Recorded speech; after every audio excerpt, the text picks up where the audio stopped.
नमस्कार, KP news के bulletin में आपका स्वागत है। मैं हूं पूजा आपके साथ। चलिए शुरू करते हैं आज की खबरों का सिलसिला। उससे पहले एक नजर आज की सुर्खियों पर डालते हैं। कर्नाटक कांग्रेस में 7 एमएलसी पदों के लिए करीब 100 उम्मीदवार मैदान। अमेरिकी राजदूत में 2028 पैरालंपिक्स से पहले दृष्टिहीन क्रिकेट टीम से मुलाकात। गोरखपुर के बांसगांव में पीएम मोदी की जनसभा, कहा जिस पर पूर्वांचल का प्रहार हुआ वह मैदान से बाहर।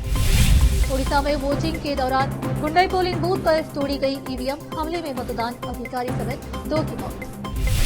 केरल में मूसलाधार बारिश से जनजीवन प्रभावित, 7 जिलों में बारिश का येलो अलर्ट।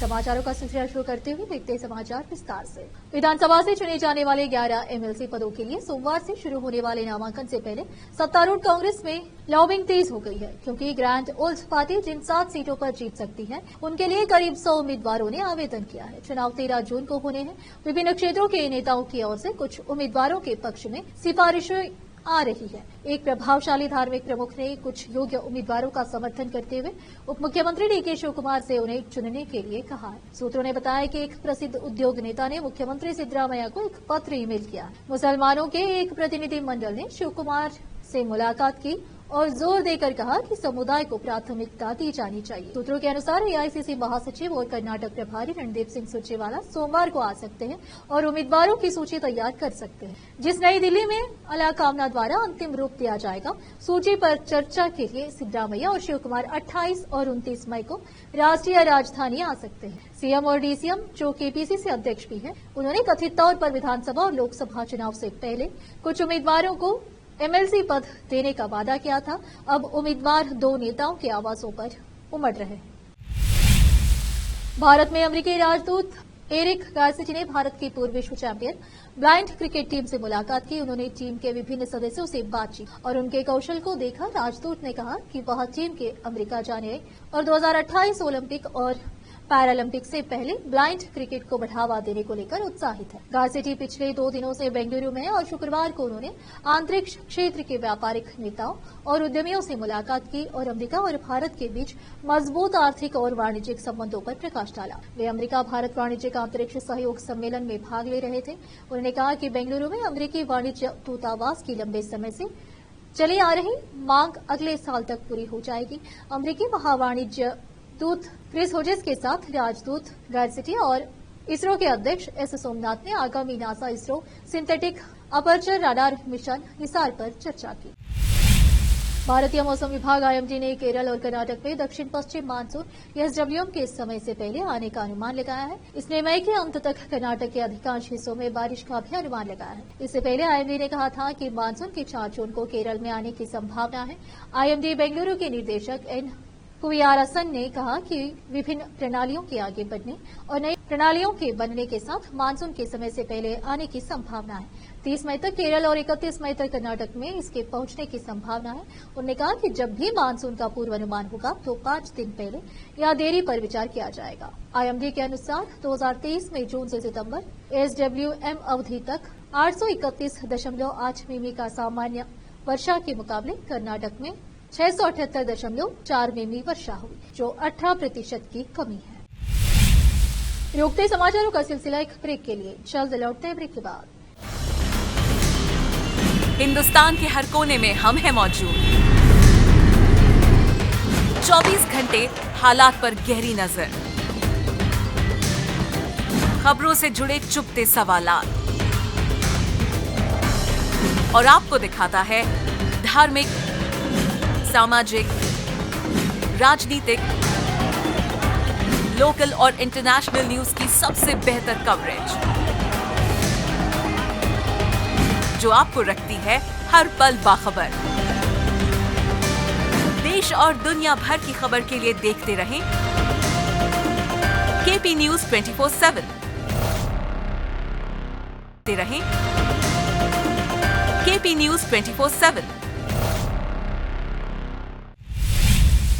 ब्रेक के बाद आपका स्वागत है। आइए देखते हैं देश के अन्य समाचार। लोकसभा चुनाव 2024 में आखिरी चरण के मतदान से पहले पीएम मोदी ने गोरखपुर के बांसगांव में एक जनसभा को संबोधित किया। यहां उन्होंने कहा कि छठे चरण के मतदान के बाद विपक्षी दलों की हालात खराब हो चुकी। अब 7वें चरण में पूर्वांचल पर वार करेगा। इसके साथ ही उन्होंने कहा कि जिस पर पूर्वांचल का वार होता है वह मैदान से बाहर जाकर गिरता है। पीएम ने कहा 4 जून 2024 ये तारीख भारत का भविष्य तय करने जा रही है। अमृतकाल के संकल्प विकसित भारत का निर्माण 140 करोड़ सपने 4 जून को देश एक नई उड़ान के लिए पंख फैलाएगा। इसलिए करोड़ों लोग 4 जून का इंतजार कर रहे हैं। उन्होंने कहा कि देश को पता है 4 जून से ही भारत की तीसरी बड़ी अर्थव्यवस्था बनने का काउंटडाउन शुरू हो जाएगा। दुनिया की तीसरी बड़ी अर्थव्यवस्था बनने का मतलब है हर भारतवासी के पास आगे बढ़ने के ज्यादा मौके, हर भारतवासी के पास अपनी आय बढ़ने के ज्यादा मौके।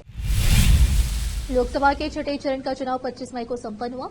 इस दौरान ओडिशा में बवाल देखने को मिला। मतदान के दौरान एक मौजूदा विधायक और भाजपा उम्मीदवार ने एक पोलिंग बूथ के अंदर घुसकर इलेक्ट्रॉनिक वोटिंग मशीन ईवीएम तोड़ दी और एक मतदान अधिकारी पर हमला किया। घटना की जानकारी देते हुए अधिकारियों ने बताया कि राज्य में 6 लोकसभा सीटों और 42 विधानसभा क्षेत्रों में 60.97% से अधिक मतदान हुआ है।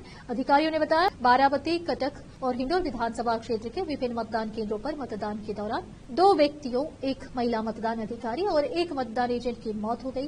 भाजपा के खुर्दा विधानसभा क्षेत्र के उम्मीदवार प्रशांत जगदेव को अपने समर्थकों के साथ मतदान केंद्र में घुसने और ईवीएम तोड़ने व एक मतदान अधिकारी पर हमला करने के आरोप में हिरासत में लिया गया। अधिकारियों ने कहा कि यह घटना बेगुनिया विधानसभा क्षेत्र में एक मतदान केंद्र पर तीखी बहस के बाद हुई। भाजपा नेता वहां अपना वोट डालने गए थे। बीजू जनता दल से निकाले जाने के बाद भाजपा में शामिल हुए। जगदेव ने बाद में पुलिस की ओर से उन्हें हिरासत में लिए जाने के खिलाफ पुलिस थाने में धरना दिया। केरल में भारी बारिश से आम जनजीवन प्रभावित हुआ है और अनेक मकान क्षतिग्रस्त हो गए। इसके अलावा सड़कें जलमग्न हैं, पेड़ उखड़ गए, बाढ़ का पानी घरों में घुस गया है और ट्रेन देरी से चल रही है। तटीय अलापुझा जिले के कुटनाड के निचले इलाकों में स्थित मकानों, स्कूलों और दुकानों में पानी घुस गया है। कई स्थान पर सड़कों पर गड्ढे बनने से वाहन चालकों के लिए खतरा पैदा हो गया है। 7 जिलों में भारी बारिश का येलो अलर्ट जारी किया गया है। इस बीच मौसम विभाग ने आज तिरुवनंतपुरम, कोल्लम, पाथानामथिट्टा, आलपुझा और कोट्टायम जिलों में कुछ एक स्थानों पर भारी बारिश होने का अनुमान जताया है। कोल्लम जिले के कैकुलंगार में भारी बारिश के कारण मकान की टाइल वाली छत ढहने पर 4 लोगों का एक परिवार बाल बाल बच गया। पुलिस ने बताया कि कनेट्टुमको में एक और मकान आज तड़के हुई भारी बारिश के कारण पूरी तरह क्षतिग्रस्त हो गया। हालांकि इसमें रहने वाली बुजुर्ग महिला ने कहा कि वह बाल बाल बच गई क्योंकि वह रात में आवाज सुनकर आंगन की ओर भाग गई थी। तटीय गांव पोचियूर में कई सड़कें क्षतिग्रस्त हो गई और मकान क्षतिग्रस्त हो गए। जहां शुक्रवार शाम को समुद्र उफान पर था, क्षेत्र में राहत शिविर स्थापित किए गए और मछुआरों को निरंतर खराब मौसम के कारण समुद्र में न जाने की सलाह दी गई है। दक्षिणी राज्य के कई हिस्सों में भीषण जलभराव और पेड़ों के उखड़ने से कस्बों व गांवों में सामान्य जनजीवन अस्त व्यस्त हो गया है। जयपुर हज यात्रियों की 2 फ्लाइट होगी रवाना। एक फ्लाइट बीती रात 1:55 पर जयपुर एयरपोर्ट से हुई रवाना। दूसरी फ्लाइट शाम 7:55 पर जयपुर एयरपोर्ट से होगी रवाना। दोनों फ्लाइट में कुल 860 से अधिक हज यात्री यात्रा पर रहेंगे। राजस्थान स्टेट हज कमेटी द्वारा तमाम व्यवस्था की गई। दर्जनों युवा हाजियों की खिदमत में लगे हैं। हाजियों का 40 दिन का सफर सऊदी अरब के मक्का में हज के अरकान अदा करेंगे। मदीना शरीफ की जियारत भी करेंगे। जोधपुर नागौर से आए हाजियों का इस्तकबाल किया। परिजन ने गमगीन आंखों से विदा किया। सभी एक दूसरे से माफी व दुआ का जिक्र करते रहे। पूरा उत्तर भारत फिलहाल लू की चपेटे में। भीषण गर्मी ने लोगों को परेशान कर रखा है। लोगों को घर से बाहर निकलने का मन तक नहीं हो रहा है। मौसम विभाग का कहना है कि आगामी कुछ दिनों तक देश के कई राज्यों में हीट वेव का असर जारी रहेगा। वहीं कुछ राज्यों में बारिश का ऑरेंज अलर्ट तक जारी कर दिया गया है। दिल्ली एनसीआर की अगर बात करें तो यहाँ तपती चिलचिलाती गर्मी और लू ने लोगों के नाक में दम कर रखा है। दिल्ली में 29 मई तक लू का दौरा जारी रहने की आशंका है। इस दौरान तेज गर्म हवाएं चलेंगी और पारा 45 डिग्री सेल्सियस तक पहुंच सकता है। पूरे सप्ताह तापमान 43-45 डिग्री सेल्सियस के बीच बना रहेगा। वहीं न्यूनतम तापमान 31-32 डिग्री सेल्सियस के बीच बना रहेगा। 26 मई को राजधानी दिल्ली में न्यूनतम तापमान 31 डिग्री सेल्सियस और अधिकतम तापमान 44 डिग्री सेल्सियस के बीच रहेगा। इस दौरान दिल्ली एनसीआर में लू बहेगी। राजस्थान सरकार के ऊर्जा मंत्री हीरालाल नागर ने शनिवार को अपने इंदिरा विहार स्थित निजी आवास कोटा पर जनसुनवाई की। उन्होंने जिले भर से आए लोगों की विभिन्न समस्याओं को सुना। इस दौरान मंत्री नागर ने लोगों की समस्याओं का निराकरण करने के लिए उपस्थित अधिकारियों को निर्देश भी दिए। जितेंद्र कुमार की रिपोर्ट। एक बार फिर से रुकते हैं एक ब्रेक के लिए, जल्द लौटते हैं ब्रेक के बाद। ब्रेक के बाद आपका स्वागत है। आइए देखते हैं अंतर्राष्ट्रीय समाचार। हिंदुस्तान के हर कोने में हम हैं मौजूद। 24 घंटे हालात पर गहरी नजर, खबरों से जुड़े चुपते सवालात और आपको दिखाता है धार्मिक, सामाजिक, राजनीतिक,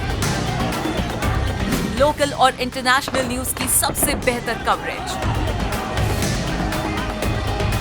जो आपको रखती है हर पल बाखबर। देश और दुनिया भर की खबर के लिए देखते रहें केपी न्यूज 24/7। गाजा में हमास द्वारा बंधक बनाए गए इजरायल के लोगों को वापस लाने की मांग को लेकर तेल अवीव में सरकार के खिलाफ लोगों में आक्रोश भड़क उठा है। इजरायली बंधकों की रिहाई की मांग को लेकर तेल अवीव में प्रदर्शन कर रहे लोग और इजरायल पुलिस के बीच तेज झड़प हुई। इस बीच एक छोटा अमेरिकी सैनिक पोत और संभवतः डाक क्षेत्र की एक पट्टी मौसम संबंधी खराब परिस्थितियों के कारण इजरायली शहर अशदोद के पास समुद्र तट पर बह गई। अशदोद अमेरिका द्वारा निर्मित उस पोत घाट से अधिक दूरी पर नहीं है जिसके जरिए इजरायली सेना ने फिलिस्तीनी क्षेत्र में मानवीय सहायता पहुंचाए जाने का दावा किया। इसके अलावा शनिवार को इजरायल द्वारा उत्तरी मध्य गाजा में बमबारी किए जाने की सूचना है। तेल अवीव में हजारों प्रदर्शनकारियों ने हमास द्वारा बंधक बनाए गए लोगों को छुड़ाने की मांग को लेकर प्रदर्शन किया। हमास ने इजरायल पर पिछले साल 7 अक्टूबर को हमला कर 1200 लोगों की हत्या कर दी थी और 250 लोगों को बंधक बना लिया था। प्रदर्शनकारियों ने अब भी बंधक बनाकर रखे गए दर्जनों लोगों को वापस लाने के लिए सरकार से कोई समझौता करने की मांग की। प्रदर्शनकारियों ने इजरायली प्रधानमंत्री बेंजामिन नेतन्याहू के इस्तीफे और चुनाव कराए जाने की भी मांग की। सभी बंधकों की वापसी के लिए महिला विरोध प्रदर्शन समूह के सदस्य हिलिट सागी ने कहा, सरकार द्वारा बंधकों को अपने हाल पर छोड़ दिए जाने के बाद हम चुप नहीं बैठ सकते। ईरान के राष्ट्रपति इब्राहिम रईसी के निधन के बाद हिजबुल्लाह ने इजरायल को सबसे बड़ी धमकी दी है। ईरान समर्थित हिजबुल्लाह ने इजरायल को चेतावनी देते हुए कुछ आश्चर्यजनक घटनाओं को अंजाम देने की बात कही है। हिजबुल्लाह ने कहा है, हमसे आश्चर्य की उम्मीद करें। हिजबुल्लाह फिलिस्तीनी मुद्दे और गाजा के समर्थन में इजरायल से जंग लड़ रहा है। गाजा में संघर्ष को अब 8 महीने बीत चुके हैं। लेबनानी संगठन हिजबुल्लाह कथित तौर पर इजरायल पर एक आश्चर्यजनक हमले की तैयारी कर रहा है। मिडिल ईस्ट मॉनिटर की सबसे खबरें के अनुसार आतंकी समूह के महासचिव नसरल्लाह ने टेलीविजन भाषण में इजरायल को आश्चर्य के लिए तैयार रहने की चेतावनी दी है। हिजबुल्लाह ने प्रतिरोध और मुक्ति दिवस की 24वीं वर्षगांठ पर शुक्रवार को कहा, आपको हमारे प्रतिरोध से आश्चर्य की उम्मीद करनी चाहिए। बता दें कि हिजबुल्लाह का उद्भव एक मजबूत आतंकी संगठन के तौर पर लेबनान गृह युद्ध के दौरान हुआ था। वह अब फिलिस्तीन और गाजा के समर्थन में इजरायल से लड़ रहा है। फिर से एक नजर सुर्खियों पर। कर्नाटक कांग्रेस में 7 एमएलसी पदों के लिए करीब 100 उम्मीदवार मैदान। अमेरिकी राजदूत में 2028 पैरालंपिक से पहले दृष्टिहीन क्रिकेट टीम से मुलाकात। गोरखपुर के बांसगांव में पीएम मोदी की जनसभा, कहा जिस पर पूर्वांचल का प्रहार हुआ वह मैदान से बाहर।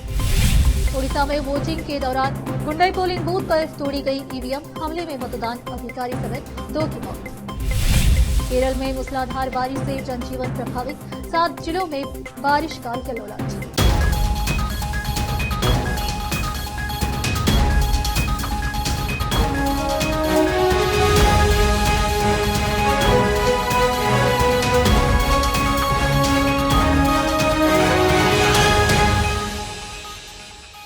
केपी न्यूज के बुलेटिन में आज इतना ही। देखते रहिए हमारा चैनल केपी न्यूज 24/7। धन्यवाद।